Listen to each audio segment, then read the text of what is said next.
The night air was thick with silence, except for the soft hum of the streetlights flickering outside. A worn-out car pulled into the driveway of a grand estate, one so massive that it looked out of place compared to the woman stepping out of the driver's seat. She adjusted the strap of her handbag, taking a deep breath, before knocking on the heavy wooden door. This was it, the beginning of something she never imagined herself doing. Keisha Evans was a mother first, before anything else, a single mother, to be exact, and every decision she made revolved around the little girl waiting for her at home. Life had never been easy for Keisha, but lately it had been especially cruel. Bills piled up like an unforgiving storm. Eviction notices loomed over her like a dark shadow, and no matter how hard she worked, there was always something waiting to take what little she had. So, when she was offered an unusual but well-paying job, she didn't hesitate. She couldn't afford to. The door creaked open, and standing before her was an older woman with sharp eyes and a disapproving frown. "You're late," the woman said, her voice clipped and impatient. "I got here as fast as I could," Keisha responded, forcing a polite smile. The woman gave her a once-over, scrutinizing the modest outfit Keisha had worn in an attempt to look professional. It was clear that this wasn't the type of place where people like her were welcomed easily. But that didn't matter. She wasn't here to impress anyone. She was here to do a job. "You'll follow the rules, or you're out." "Understood," the woman said, stepping aside to let Keisha in. Keisha nodded. "Yes, Mom." The house was unlike anything she had ever seen before. Marble floors stretched endlessly beneath chandeliers that sparkled like stars. Every corner of the mansion whispered of wealth beyond imagination. It was beautiful, but also cold, like a museum no one truly lived in. And then she saw him, Elliot Lancaster, the man she was hired to care for. Seated in a custom wheelchair near the grand fireplace, he barely acknowledged her presence. His eyes were distant, fixed on something invisible beyond the room. His face was sharp, almost sculpted, and though his body appeared frail, his presence was anything but weak. Keisha had read about him before. Everyone had. A ruthless millionaire who built an empire but lost everything that truly mattered in a single tragic accident. Now, paralyzed from the waist down, he lived in his own world, unwilling to let anyone in. This is him. The woman, who Keisha assumed was the housekeeper, said stiffly, "Your job is to assist him with bathing, grooming, and whatever else he needs. He won't talk much, and he doesn't need a friend. Just do what you're paid to do." Keisha hesitated, glancing at the man in the chair. He still hadn't looked at her, but she could feel the weight of his presence pressing against her. She took a deep breath and stepped closer. "Mr. Lancaster," she said softly, "I'm Keisha. I'll be helping you from now on." For the first time, he shifted slightly, his cold blue eyes flickering toward her. There was something unreadable in his gaze, something guarded and untrusting. He didn't respond. The housekeeper cleared her throat. "He doesn't do small talk. Just get on with it." Keisha swallowed hard. She had worked tough jobs before, but this felt different. There was something about this house, this man, and this situation that felt heavier than she expected. But she had no choice. She needed the money, and that meant doing whatever it took to keep this job. She knelt beside him, gently reaching for the blanket covering his legs. His entire body tensed at her touch. "I can do this myself," Elliot muttered, his voice sharp but weak at the same time. Keisha met his eyes and spoke softly. "I know you can, Mr. Lancaster, but you don't have to." For a moment, something flickered in his expression. Annoyance, resentment, or maybe something deeper. Something neither of them was ready to face. She didn't know it yet, But this night would change everything. And what happened next? Neither of them could have ever expected. Keisha wasn't sure what she had expected, but the days that followed were harder than she had imagined. Elliot was difficult. He rarely spoke, and when he did, his words were clipped, edged with bitterness. He refused help whenever possible, and when she insisted, because it was, after all, her job, he met her with cold silence. At first, she tried to keep her distance emotionally.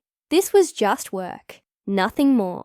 But as she moved through the grand house each day, she started noticing things, small details that made Elliot less of a mystery and more of a man trapped inside his own world. The way he stared out of the window for hours, watching people who didn't know he existed. The untouched piano in the corner of the room, covered in dust, but still polished like someone cared about its presence.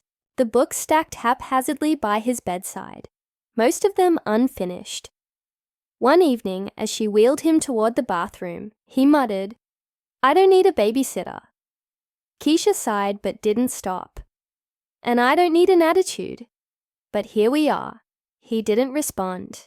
He never did when she challenged him, but she noticed the slightest twitch of his lip, almost like he wanted to smirk, but had forgotten how. The real problem wasn't his attitude, though. It was the silence. She knew that silence. It was the same kind she had lived with after her daughter's father walked away, leaving her to raise a baby alone. The kind that settled in when the world became too heavy, and there was nothing left to say.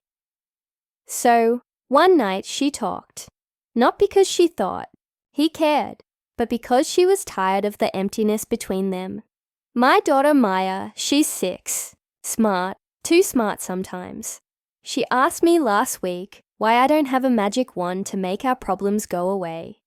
Keisha let out a short laugh, shaking her head. "I told her if I had one, I'd use it to buy us a big house and fill it with everything she ever wanted." Elliot didn't react at first, but after a moment, he said, "You wouldn't use it to fix the real problem." Keisha frowned. "And what's the real problem?" He turned his head slightly, meeting her eyes. Being poor, his words cut deeper than she expected, but she didn't let it show. Instead, she let out a slow breath and said, "I wouldn't fix that with magic. I'd fix it with hard work." For the first time since she arrived, something in his expression softened, just a little. It was gone in an instant, but Keisha had seen it, and just like that, the silence between them started to crack. One night, after she finished helping him, he spoke without her having to force it. "You don't flinch when I talk to you." Keisha glanced at him, confused. "Why would I flinch?" "Because most people do. Either out of pity or because they think I'll snap at them." Keisha leaned against the doorframe. "I don't do pity, and I've dealt with worse attitudes than yours. You're not that scary." His lip twitched again, and this time, she was sure it was almost a smile. Days turned into weeks, and the routine became easier. Elliot still had his moods. Some days were worse than others, but he no longer shut her out completely. He even let her play music while she worked, something the housekeeper had warned her he wouldn't tolerate. But there was something else, something Keisha couldn't quite put her finger on. Late at night, when she walked past his room, she could hear him whispering low, hushed words, like he was talking to someone who wasn't there. And sometimes, when he thought no one was watching, his hands would hover over his lap, as if he was willing his legs to move, trying to defy reality. Then one evening, as Keisha was cleaning up, she overheard a conversation she wasn't supposed to hear. The housekeeper was speaking in a hushed tone to another staff member. "He won't last here much longer. His brother is already making moves to take over everything." Keisha frowned, pressing herself against the hallway wall to listen. "He knows." the other person asked. No, the housekeeper scoffed. And even if he did, what could he do? He's not the same man he used to be. He's just existing. Keisha's stomach tightened. Elliot was a millionaire, but he was also vulnerable. If his own family was planning something, he might not even see it coming. That night, as she wheeled him back to his room, she hesitated before speaking. Elliot, do you trust the people in this house? His eyes darkened. What kind of question is that? She shrugged, keeping her tone casual. Just wondering. You're not exactly in a position to keep an eye on everything. He studied her for a long moment before saying, No, I don't. Keisha nodded slowly. She wasn't sure what she was going to do with what she knew, but one thing was clear. Something was coming, and when it did, she had a feeling neither of them would be the same. Keisha couldn't shake the uneasy feeling. After that night, Elliot might not have trusted the people around him, but he had no idea how deep the betrayal ran. His own brother was planning to take everything from him, and with Elliot in the condition he was in, there was little he could do to stop it. She thought about telling him outright, but something held her back. Maybe it was the way he carried himself, like a man who had already lost everything and didn't care if more was taken from him. Maybe it was the way he barely looked at his own reflection, as if he didn't recognize himself anymore. But Keisha knew one thing. She couldn't just sit back and let it happen. That night, after putting Maya to bed, she started digging. She searched through articles, business reports, anything she could find about Elliot's company. It didn't take long to uncover the truth. His brother, Richard Lancaster, had been slowly making moves behind the scenes, transferring assets, manipulating contracts, and positioning himself as the rightful heir to the Lancaster empire. If no one stopped him, Elliot would soon have nothing left. The next morning, Keisha walked into the mansion with a plan. She found Elliot in his usual spot by the window, staring out like always. She didn't waste time with pleasantries. Your brother is stealing from you, she said bluntly. Elliot didn't flinch, didn't even turn his head. I know. Keisha blinked. What? I'm not stupid, Keisha. I've known for months. His voice was flat, resigned. And what do you want me to do about it? Roll into his office and demand my company back. He let out a bitter chuckle. That's not who I am anymore. Keisha's hands clenched into fists. So you're just going to let him take everything? Elliot finally looked at her, and for the first time, she saw something in his eyes that she hadn't before. Not anger, not sadness, just exhaustion. It doesn't matter, he said quietly. None of it does. Keisha shook her head. It matters to me. Silence stretched between them. Elliot's expression remained unreadable, but something had shifted.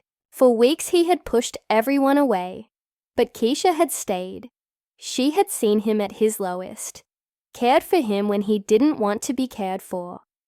And now, she was the only person fighting for him when he had stopped fighting for himself. You used to be ruthless, she continued. I read about you. You built your company from nothing. You made people terrified to cross you. And now you're just giving up. Elliot exhaled slowly.